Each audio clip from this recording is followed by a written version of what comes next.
Yo puedo ser una persona racional y absolutamente individualista y personalista, ¿estamos de acuerdo? Pero el preocuparse, la famosa historia digamos, yo suelo contar una anécdota que cuando mis hijos, es decir, en una oportunidad vieron que alguien, eran muy pequeñitos, alguien tiraba por la ventanilla de un auto una caja de algo que había consumido. Y paramos en un semáforo y mi hija bajó la ventana y le dijo al señor, señor, se le cayó algo. Porque claro, no tenían la concepción de que las cosas se podían tirar por la ventanilla. Y esto es una actitud cultural. Claro, mi auto era un basurero, es decir, nadie tiraba nada afuera. Es decir, y como no éramos, a lo mejor nos ocupábamos demasiado de la limpieza del auto, era una porquería, pero lo cierto es que a nadie se le ocurriría. Y es una actitud de vida tirar esto afuera, ¿no? Bueno, son cosas. Por eso la racionalidad son las decisiones que uno toma. Y hay todo un montón de técnicas. El señor es un experto, y me alegra mucho de que estés aquí, un experto en eficientizar procesos energéticos y básicamente con pequeñas decisiones, con pequeños elementos y con una actitud muy racional de uso de las cosas. Poner, qué sé yo, ¿cómo se llama? Estos oxigenadores de las canillas que producen el mismo grado de limpieza porque son más envolventes, no salpican, poner, digamos, diferenciados las descargas de los inodoros, disminuir el caudal del consumo del agua con corredores de flujo, ¿cómo? Aireadores, gracias, ese es el término correcto. Pero hay una docena de cosas que nosotros podríamos, adoptar. El tema de, bueno, yo cuento a veces una anécdota. Fíjense ustedes la experiencia de entrar a vuestras casas y sobre todo si tienen hijos, adolescentes y cosas así, o levantarse a la noche cuando está todo apagado. La casa parece un arbolito de Navidad. Los LEDs de todas las cosas cargando, es decir, las cosas que dejamos en stand-by, todo eso consume energía. Es decir, los pilotos automáticos, las llamas de piloto, que consumen, creo que era medio metro cúbico de gas por artefacto, es decir, medio metro cúbico por día consume un piloto, una llama piloto.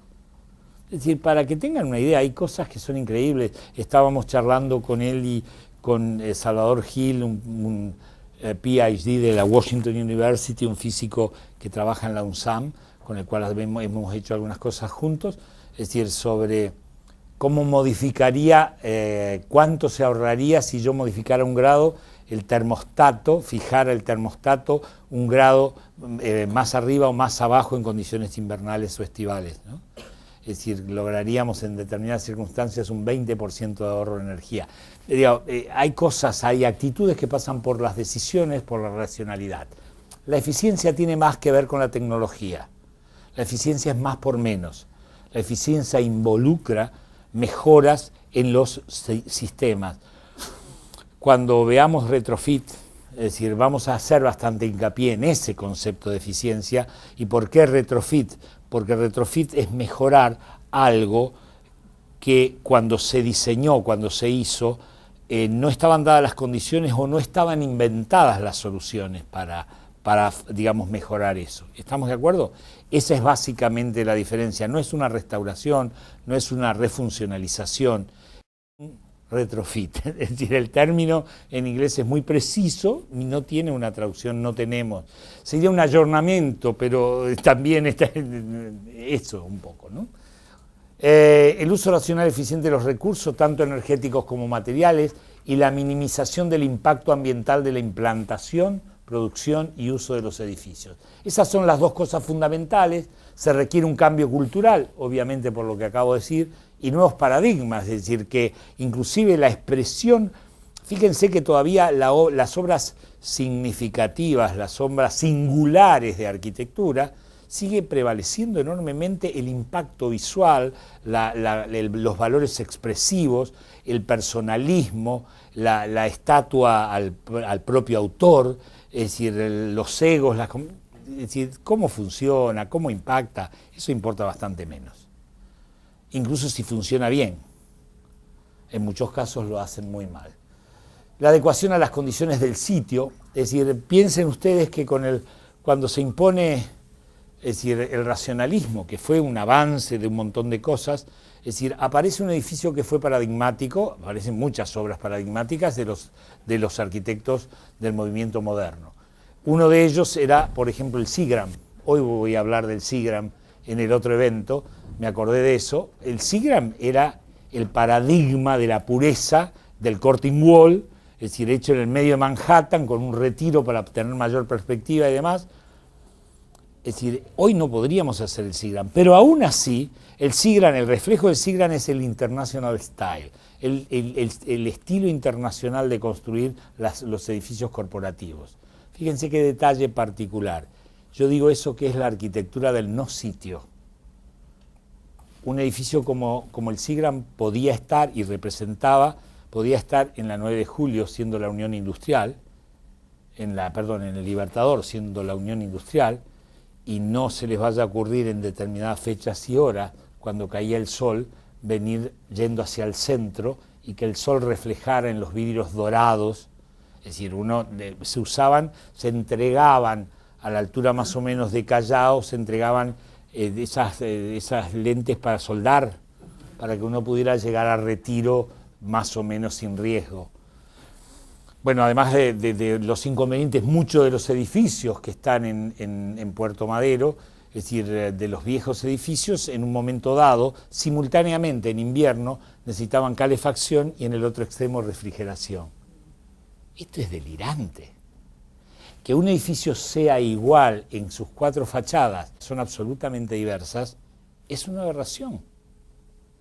Pero bueno, esta es mi visión desde un momento, es decir, post-70, década del 70, donde se produce un crack de la energía y donde, es decir, se cambian determinado tipo de conductas sociales y políticas y demás, ¿sí? En algunos países. La adecuación a las condiciones del sitio nos lleva a la conducta de los 80 del bioclimatismo, de algunos paradigmas del bioclimatismo, la preocupación por el entorno, las condiciones, las circulaciones de aire, las ventilaciones cruzadas, es decir, los obstáculos, el asoleamiento, este tipo de cosas, ¿no? Que definen tipología, los materiales, la orientación, remedio del bioclimatismo de los 80. El uso racional y eficiente del agua y de los recursos en general y energéticos en particular. El adecuado aislamiento térmico, es decir, yo suelo decir, lo he dicho algunas veces en estas charlas, que cuando uno a veces tiene poco caudal de agua en verano, suele tratar de acumular, es decir, durante la noche que hay un poco más de caudal, es decir, en un balde o en un fuentón o lo que fuere. Si al día siguiente voy y encuentro que tenía perforado el fuentón, me voy a encontrar con que no tengo nada.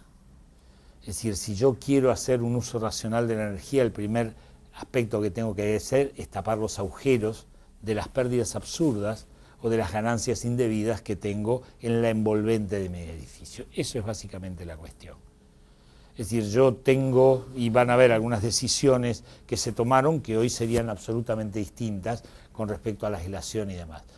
La mayor eficiencia en procesos y equipos, trabajar acá hay sistemas de aire acondicionado inverter, podría ser de flujo variable, podría ser un montón de situaciones que mejoran la eficiencia de eso, por eso hablo de tecnología, la utilización de fuentes de energías renovables. No son la panacea de todos los problemas, pero coadyuvan, colaboran, son elementos sumamente interesantes para trabajar. Él nos podría contar cómo manejar la concepción de celdas fotovoltaicas y con las luces de emergencia, así era, ¿verdad? Sí. Es decir, hay aplicaciones, digamos, en la ciudad. Hay aplicaciones que pueden ser urbanas, porque la concepción es que, digamos, la inversión de una celda fotovoltaica no es recuperada si la unidad de valor es la energía, Es decir, la sofisticación de la producción de una celda fotovoltaica de alto rendimiento que puede generar un 18% de energía eléctrica en función a la energía solar que recibe, requiere de una sofisticación en el proceso de producción de los cristales o de lo que fuera de silicio. Entonces, ¿qué es lo que pasa? Yo a lo mejor a lo largo de la vida útil no logro digamos, no logro amortizar el input energético si la energía fuera un valor, es decir, único, más allá del monetario, ¿estamos de acuerdo? Ahora bien, si yo estoy en el medio de un desierto o en condiciones tales que lo uso en el momento que yo lo necesito para bombear agua en el medio del desierto y no tengo otra fuente, es fantástico. Yo no me imagino un satélite con un cable. Bien. La utilización de materiales y tecnologías apropiadas, esto es lo que se llama la ecoeficiencia, LCA, Life Cycle Assessment y todas esas cosas.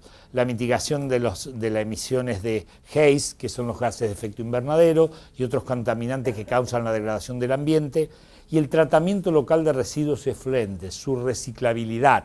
Tengan en cuenta que nosotros estamos trabajando con una planificación o no planificación urbanística que va haciendo una mancha extendida cada vez más de la ciudad, cada vez es más distante, cada vez la energía. ¿Saben ustedes que el 90% de los automovilistas que vienen, más o menos el 90% de los automovilistas que entran a la ciudad de Buenos Aires, la capital, todos los días manejan automóviles y vienen solos? Es aberrante, pero es así. Tenemos ese hábito y después el despelote que significa estacionar, localizarse y demás. Entonces, y cada vez estamos más lejos, cada vez se forma. ¿Cómo brindo servicios a un country que está a 50 kilómetros de Buenos Aires? Cada vez más abiertos, además. ¿Cómo le brindo servicios? ¿Cómo le brindo servicios de limpieza, de higiene, de cloacas y demás?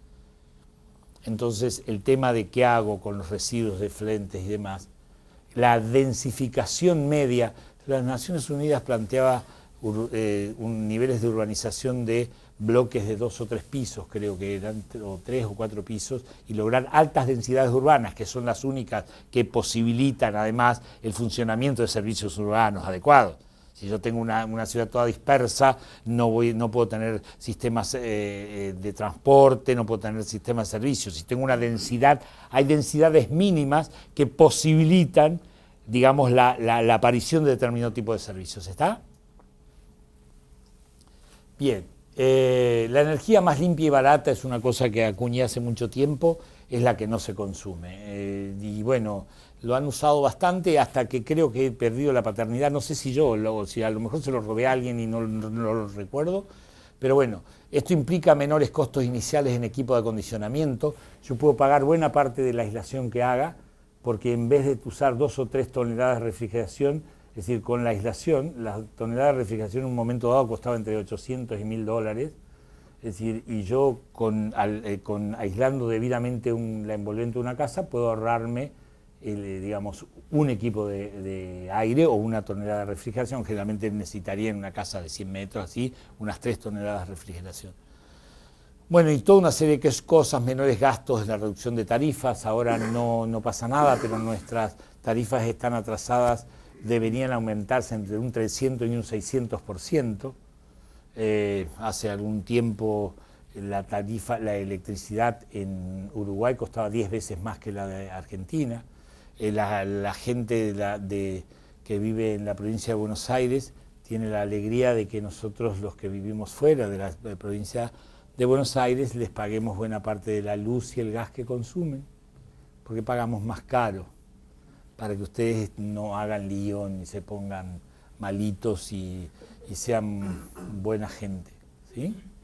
Y no hagan demasiado bolonqui en las autopistas y en las rutas. Entonces es como que nos tienen de rehén y nosotros pagamos más que ustedes.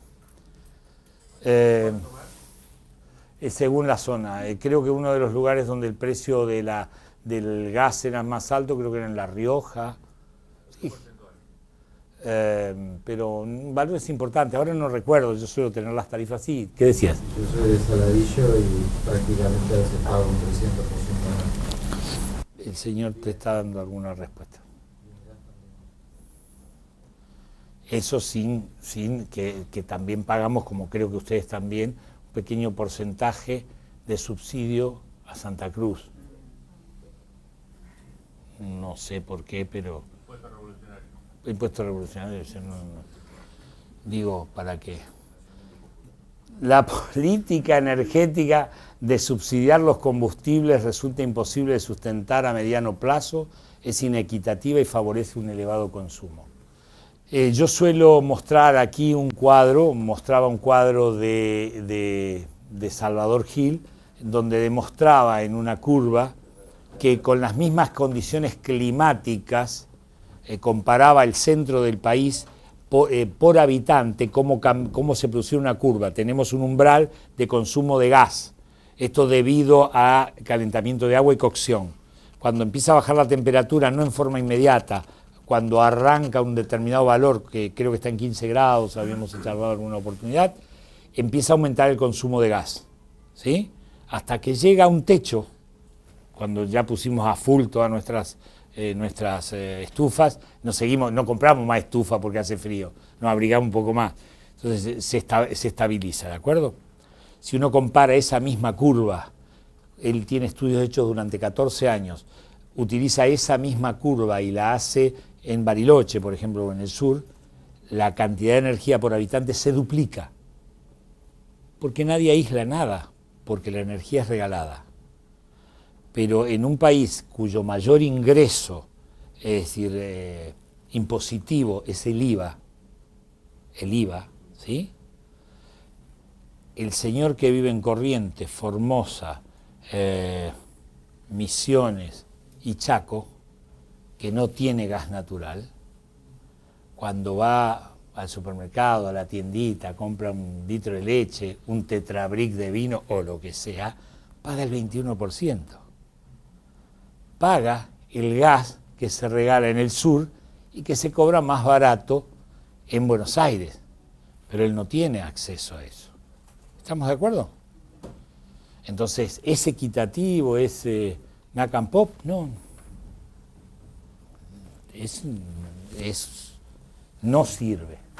Pero bueno, además, esa historia de que importamos 15 mil millones de dólares de energía, en realidad del déficit, como también exportamos, el déficit es de 7.500 millones de dólares al año en este momento, y bueno, y tenemos una balanza, tenemos en el banco supuestamente unos 30.000 millones de dólares, o sea que no es poca la relación, ¿no? Bueno, esto lo he planteado algunas veces. El costo unitario de una vivienda es el costo inicial, esto es invertir más o menos al principio, más el costo de funcionamiento, más el costo de mantenimiento, más el costo ambiental, dividido la vida útil de la vivienda. Yo suelo también comentar que yo he vivido en algunos países de Europa donde vivía en casas de 400 años, 500 años. Entonces, ¿qué pasaba con eso? Que se había amortizado 258.000 veces desde la casa, ¿sí? Yo trabajaba en una oficina en Roma que, para que no dijera muchas sonceras, estaba en Campo dei Fiori, enfrente de la estatua de Giordano Bruno, es decir, donde lo habían prendido fuego por hereje, por decir huevada. Entonces digo, yo que digo tanta huevada, es probable que me recordaba ser más prudente cada vez que salía de la oficina, es decir, porque ahí estaba Giordano, que le habían prendido fuego ahí. Algunos dicen que porque decía que la Tierra, digamos que era el sistema, era como lo que decía Copérnico, heliocéntrico. Mentira, en realidad era un hereje, decía cualquier cosa, no creía en nada.